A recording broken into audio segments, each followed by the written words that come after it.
everybody. Thank you. Thank you. Thank you, everybody. All right, everybody go ahead and have a seat. How's everybody doing today? How about Tim Spicer?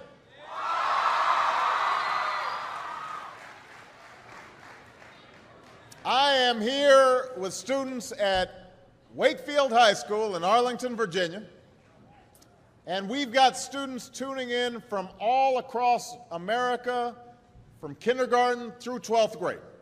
And I am just so glad that all could join us today, and I want to thank Wakefield for being such an outstanding host. Give yourselves a big round of applause.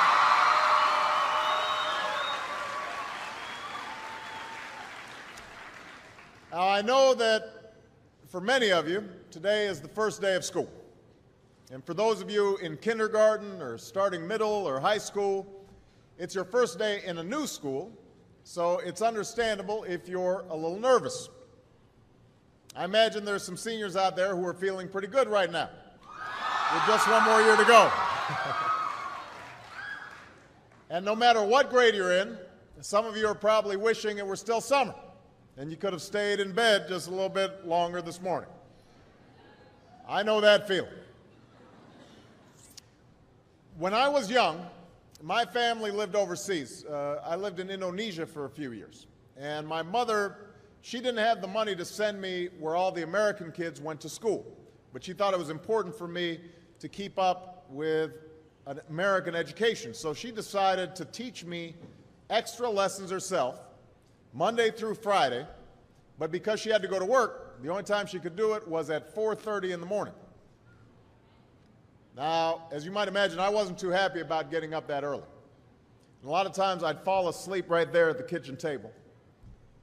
But whenever I'd complain, my mother would just give me one of those looks and she'd say, "This is no picnic for me either, Buster." So I know that some of you are still adjusting to being back at school, but I'm here today because I have something important to discuss with you. I'm here because I want to talk with you about your education and what's expected of all of you in this new school year. Now, I've given a lot of speeches about education, and I've talked about responsibility a lot. I've talked about teachers' responsibility for inspiring students and pushing you to learn. I've talked about your parents' responsibility for making sure you stay on track and you get your homework done and don't spend every waking hour in front of the TV or with the Xbox. I've talked a lot about your government's responsibility for setting high standards and supporting teachers and principals and turning around schools that aren't working, where students aren't getting the opportunities that they deserve. But at the end of the day, we can have the most dedicated teachers, the most supportive parents, the best schools in the world, and none of it will make a difference. None of it will matter unless all of you fulfill your responsibilities. Unless you show up to those schools, unless you pay attention to those teachers, unless you listen to your parents and grandparents and other adults and put in the hard work it takes to succeed. And that's what I want to focus on today, the responsibility each of you has for your education. I want to start with the responsibility you have to yourself. Every single one of you has something that you're good at. Every single one of you has something to offer. And you have a responsibility to yourself to discover what that is. That's the opportunity an education can provide. Maybe you could be a great writer, maybe even good enough to write a book or articles in a newspaper, but you might not know it until you write that English paper, that English class paper that's assigned to you. Maybe you could be an innovator or an inventor, maybe even good enough to come up with the next iPhone or the new medicine or vaccine, but you might not know it until you do your project for your science class. Maybe you could be a mayor or a senator or a Supreme Court justice, but you might not know that until you join student government or the debate team. And no matter what you want to do with your life, I guarantee that you'll need an education to do it. You want to be a doctor or a teacher or a police officer? You want to be a nurse or an architect, a lawyer or a member of our military? You're going to need a good education for every single one of those careers. You cannot drop out of school and just drop into a good job. You've got to train for it and work for it and learn for it. And this isn't just important for your own life and your own future. What you make of your education will decide nothing less than the future of this country. The future of America depends on you.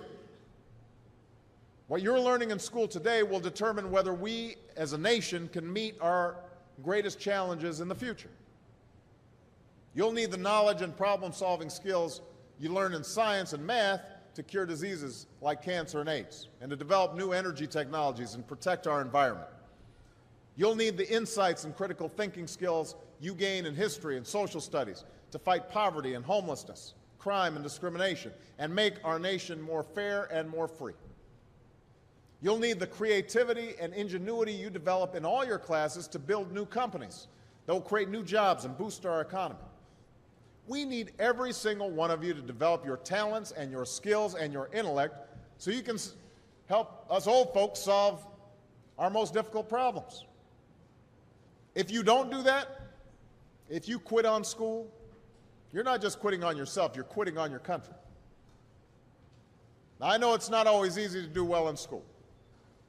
I know a lot of you have challenges in your lives right now that can make it hard to focus on your schoolwork. I get it. I know what it's like. My father left my family when I was 2 years old, and I was raised by a single mom who had to work and who struggled at times to pay the bills and wasn't always able to give us the things that other kids had. There were times when I missed having a father in my life. There were times when I was lonely and I felt like I didn't fit in. So I wasn't always as focused as I should have been on school, and I did some things that I'm not proud of, and I got in more trouble than I should have. And my life could have easily taken a turn for the worse. But I was lucky. I got a lot of second chances, and I had the opportunity to go to college and law school and follow my dreams. My wife, our First Lady, Michelle Obama, she has a similar story. Neither of her parents had gone to college, and they didn't have a lot of money. But they worked hard, and she worked hard so that she could go to the best schools in this country. Some of you might not have those advantages. Maybe you don't have adults in your life who give you the support that you need. Maybe someone in your family has lost their job and there's not enough money to go around. Maybe you live in a neighborhood where you don't feel safe or have friends who are pressuring you to do things you know aren't right. But at the end of the day, the circumstances of your life, what you look like, where you come from, how much money you have, what you've got going on at home, none of that is an excuse for neglecting your homework or having a bad attitude in school. That's no excuse for talking back to your teacher or cutting class or dropping out of school. There is no excuse for not trying. Where you are right now doesn't have to determine where you'll end up. No one's written your destiny for you, because here in America, you write your own destiny. You make your own future. That's what young people like you are doing every day all across America. Young people like Jasmine Perez from Roma, Texas. Jasmine didn't speak English when she first started school. Neither of her parents had gone to college. But she worked hard, earned good grades, and got a scholarship to Brown University, as now in graduate school studying public health, on her way to becoming Dr. Jasmine Perez. I'm thinking about Andoni Schultz from Los Altos, California, who's fought brain cancer since he was 3. He's had to endure all sorts of treatments and surgeries, one of which affected his memory, so it took him much longer, hundreds of extra hours, to do his schoolwork. But he never fell behind. He's headed to college this fall. And then there's Chantel Steve from my hometown of Chicago, Illinois. Even when bouncing from foster home to foster home in the toughest neighborhoods in the city, she managed to get a job at a local health care center, start a program to keep young people out of gangs, and she's on track to graduate high school with honors and go on to college. And Jasmine, Andoni, and Chantel aren't any different from any of you. They face challenges in their lives just like you do. In some cases, they've got it a lot worse off than many of you. But they refuse to give up.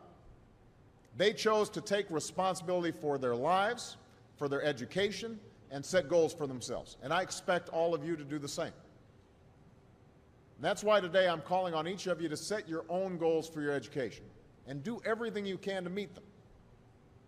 Your goal can be something as simple as doing all your homework, paying attention in class, or spending some time each day reading a book. Maybe you'll decide to get involved in an extracurricular activity or volunteer in your community. Maybe you'll decide to stand up for kids who are being teased or bullied because of who they are or how they look. Because you believe, like I do, that all young people deserve a safe environment to study and learn. Maybe you'll decide to take better care of yourself so you can be more ready to learn. And along those lines, by the way, I hope all of you are washing your hands a lot and that you stay home from school when you don't feel well so we can keep people from getting the flu this fall and winter. But whatever you resolve to do, I want you to commit to it. I want you to really work at it. I know that sometimes you get that sense from TV that you can be rich and successful without any hard work, that your ticket to success is through rapping or basketball or being a reality TV star.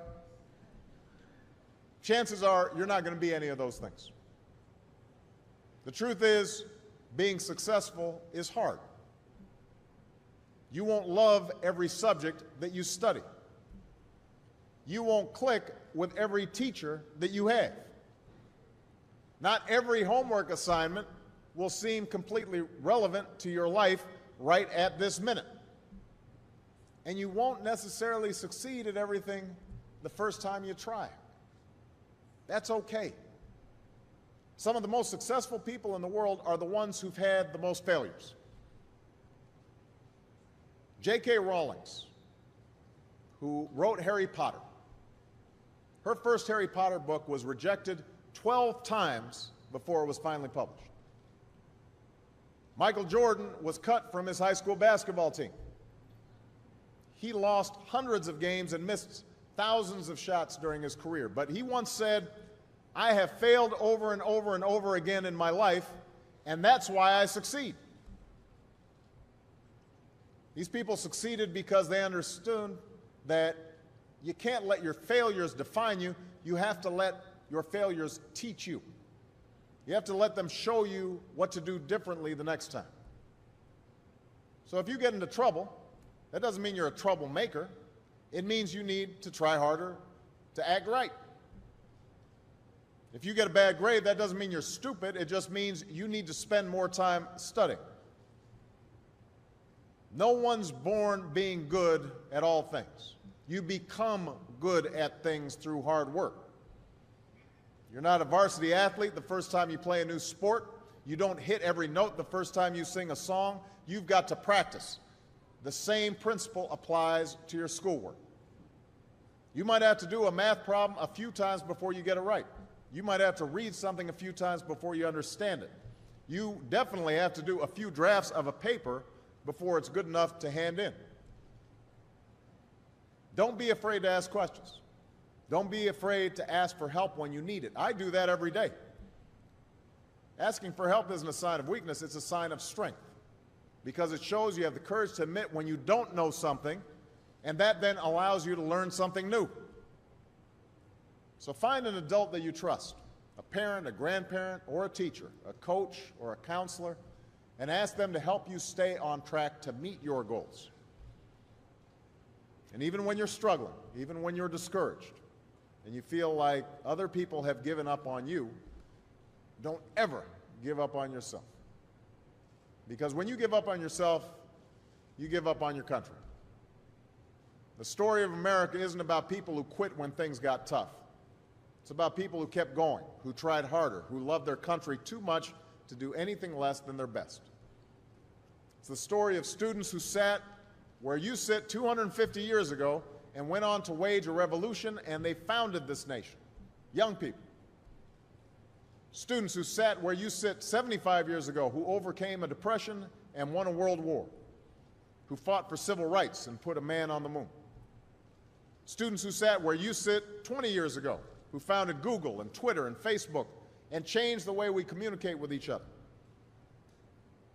So today, I want to ask all of you, what's your contribution going to be?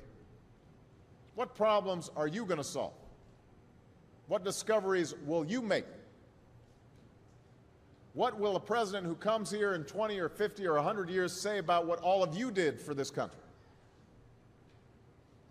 You know, your families, your teachers, and I are doing everything we can to make sure you have the education you need to answer these questions. I'm working hard to fix up your classrooms and get you the books and the equipment and the computers you need to learn. But you've got to do your part too. So I expect all of you to get serious this year. I expect you to put your best effort into everything you do. I expect great things from each of you. So don't let us down. Don't let your family down or your country down. Most of all, don't let yourself down. Make us all proud. Thank you very much, everybody. God bless you. God bless America. Thank you.